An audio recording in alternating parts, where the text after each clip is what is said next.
Hey guys, welcome back to NABShow Live 2015. I'm Callie Lewis. And I guess I'm not Ricky Gervais. No, with that accent? No, not at all. I'll work on that. Okay. I will work on that for next time. I expect better in the future. Paul Dixon is going to coach me just like he did signing up for IRC. Nice.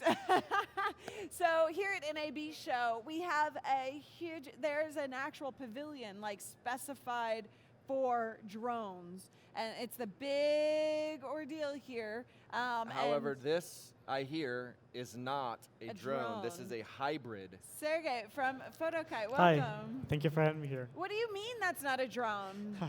Well, it's more like a drone-kite hybrid. It's actually more like a kite than a drone. You know I love kites. Yes. Good. Everyone likes kites, yeah. How can you not like kites? So it's called a Fotokite. So it does look like a drone. It smells like a drone. But the way that Can I smell it? Yeah, go ahead. Go for it. Oh, it does have a very drone-like smell. It does. Is it a nice whiff? Yes, it's a very, very nice aroma. Smell. We actually go for a kite, Swiss kite aroma. The summer breeze air in there. Summer breeze makes me feel fine. So the way it actually works, it's always with the cable. Okay. Hence the kite-ness of it. But it's actually how it flies and how it's operated. So in a normal drone, you always have a pilot in the system, right? Someone's flying this thing around. So no one's flying this thing. The way it works, you actually point it in the direction you want to go. Oh. So let's fly it over here. Oh, we're going to fly this thing? Yeah. Nice. Yeah, sicher.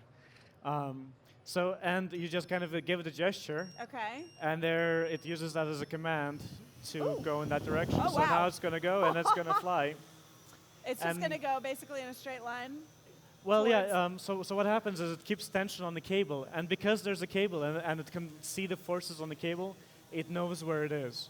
So it's just going to maintain that position relative to the ground station.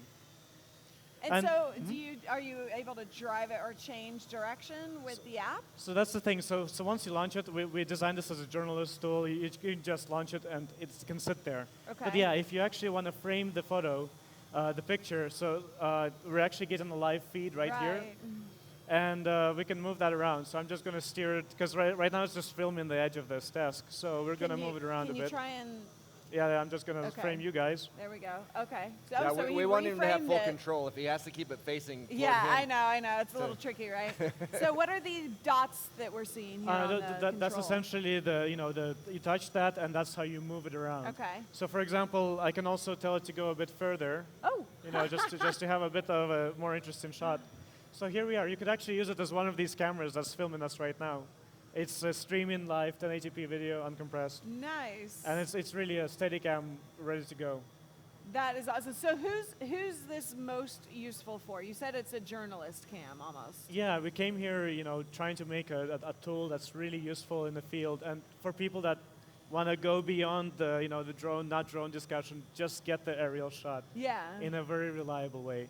So basically, this isn't, like, you don't really need any training to fly a drone. You don't have to worry about flying it into a tree. Yeah. You're just going to set it and go. That's right. I mean, it just maintains the same angle. So it feels like it's following me, like it's watching me.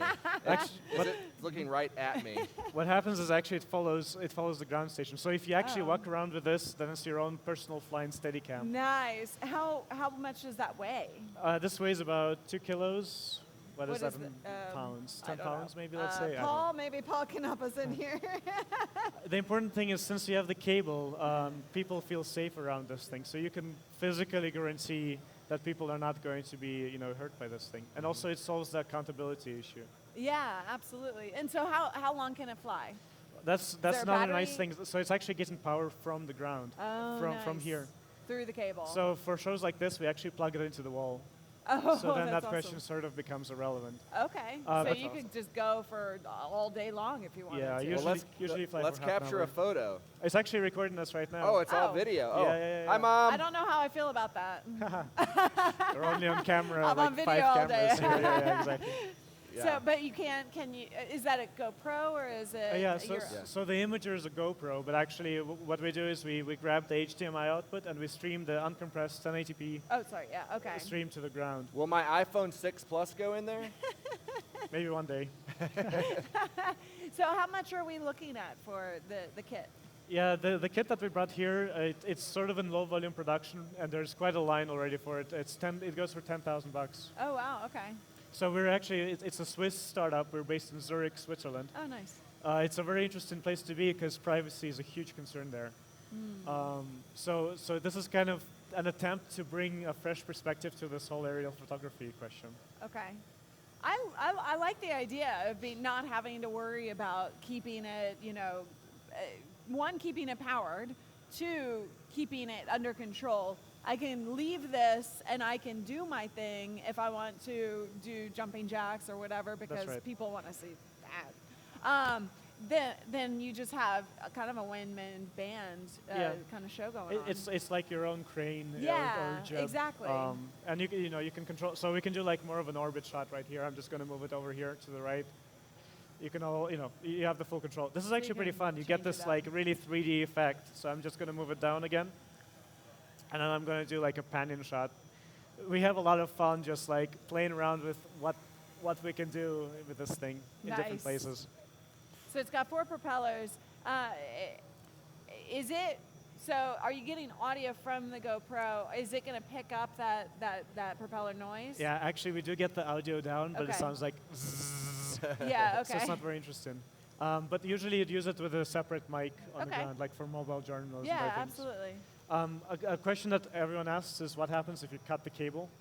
Because everything is reliant on the cable here, the power, the control, everything. So there's actually a small backup battery in the tail over there. I'm just going to move it over. In the blue section there? Yeah, in the tail section. And that's, so if something happens, it goes into a fail-safe mode and does like a controlled descent to the ground. Okay. So it's not going to go crashing. And when you're done, you just kind of reel it back in, or I can do it with a motor, and you can pick it up.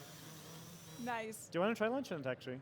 Oh, what is yeah, it? do you want to try launching it? Sure. Yeah. I'll just show you really quick how to do it once. You point it away, okay? You give it a twist, like this. Okay. And then just don't toss it, nothing like that. You just let it ramp up and let go. And then you press the button to stop it. Okay. Here you go.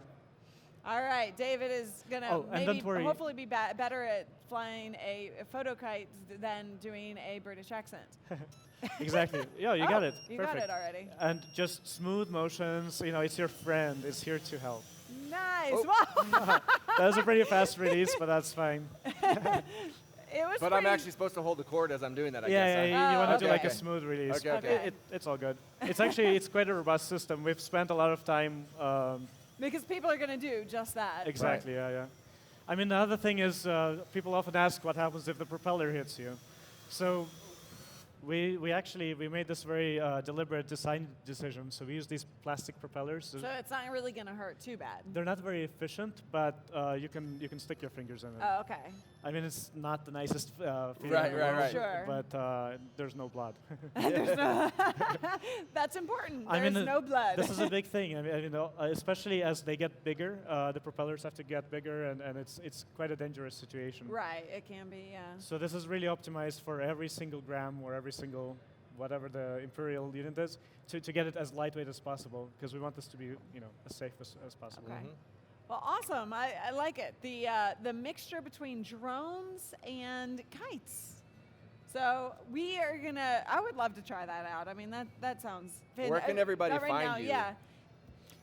You can find us in the North Hall. We're in the startup loft. Okay. Okay. And like And online what anywhere? website? Online, fotokite.com. Perfect. Fotokite, like this. Okay. Well, cool. thank you so much for taking the time to show us. Thanks for having me on the show. I like seeing new things. We see all these drones and everything, and we see now a very new kind of drone shift. Yeah. I don't even know what to say. Well, and the cool thing is, a more responsible drone. Yeah. That's Well, and the cool thing is, like, you could set this if you can plug it in. It runs on power. You Right. could just leave it sitting outside of the apartment and as a security monitor, and people would, it's a drone. So Excuse me. that was. Yeah, you're right. I'm It not smelled allergic great to at the first. drone. I don't know what it just did. I but- couldn't keep that in. Thank you. All right, Fotokite.com. You guys go check that out and stay tuned for lots more coming your way. I'm Callie Lewis. And I'm David Foster. And I'm going to go sneeze some more. Bye.